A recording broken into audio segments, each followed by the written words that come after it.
जहाँ तक सवाल है कि ऑपरेशन सिंदूर के टाइम जो फॉरवर्ड मूवमेंट हुए थे, forward movement over a period of time हमारे डीजीएमओ एग्रीमेंट के बेसिस पे इसको हमने कम करना शुरू किया था और इसको हमने वक्त दिया था कि तकरीबन हम इसको मई के आखिरी तक इसको हम पूरा करने की कोशिश करेंगे।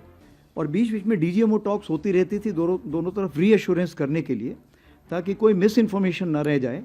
और वो रीएश्योरेंस के मद्देनज़र हमने इसमें कार्रवाई की थी दोनों तरफ से। जैसे आपको पता है कि हम लोगों ने काफ़ी मोबिलाइजेशन किया था, काफ़ी हद तक मोबिलाइजेशन किया था, वो क्लासिफाइड है लेकिन काफ़ी किया था।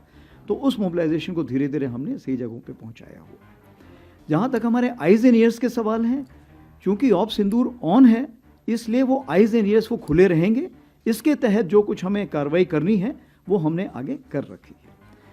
जहाँ तक दूसरा आपका सवाल है कि टेररिस्ट कैंप के क्या हालात हैं, तो टेररिस्ट कैंप के हालात का मैं ये बताना चाहूँगा कि जितनी खबर हमारे पास है, तकरीबन 8 कैंप्स अभी भी हमारे ऐसे नॉलेज में हैं जो कि एक्टिव हैं, जिसमें से 2 तकरीबन आईबी के अपोजिट हैं और 6 एलसी के अपोजिट हैं।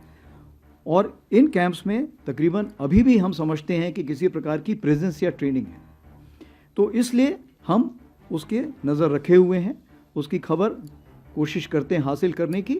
और अगर कोई ऐसे दोबारा हरकत हुई तो हम ज़रूर उसको, जो हमारा इरादा है, हम उसको ज़रूर अंजाम देंगे। जहाँ तक सवाल है कि ऑपरेशन सिंदूर के टाइम जो फॉरवर्ड मूवमेंट हुए थे, forward movement over a period of time हमारे डीजीएमओ एग्रीमेंट के बेसिस पे इसको हमने कम करना शुरू किया था और इसको हमने वक्त दिया था कि तकरीबन हम इसको मई के आखिरी तक इसको हम पूरा करने की कोशिश करेंगे।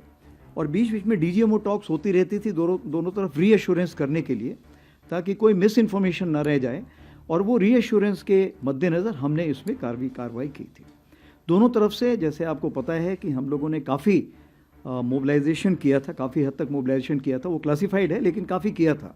तो उस मोबिलाइजेशन को धीरे धीरे हमने सही जगहों पे पहुंचाया हुआ है। जहाँ तक हमारे आइज़ एंड ईयर्स के सवाल हैं, चूँकि ऑप सिंदूर ऑन है इसलिए वो आइज़ एंड ईयर्स वो खुले रहेंगे। इसके तहत जो कुछ हमें कार्रवाई करनी है वो हमने आगे कर रखी है। जहाँ तक दूसरा आपका सवाल है कि टेररिस्ट कैंप के क्या हालात हैं, तो टेररिस्ट कैंप के हालात का मैं ये बताना चाहूँगा कि जितनी खबर हमारे पास है, तकरीबन 8 कैंप्स अभी भी हमारे ऐसे नॉलेज में हैं जो कि एक्टिव हैं, जिसमें से 2 तकरीबन आईबी के अपोजिट हैं और 6 एलसी के अपोजिट हैं। और इन कैंप्स में तकरीबन अभी भी हम समझते हैं कि किसी प्रकार की प्रेजेंस या ट्रेनिंग है, तो इसलिए हम उसके नज़र रखे हुए हैं, उसकी खबर कोशिश करते हैं हासिल करने की। और अगर कोई ऐसे दोबारा हरकत हुई तो हम ज़रूर उसको, जो हमारा इरादा है, हम उसको ज़रूर अंजाम देंगे।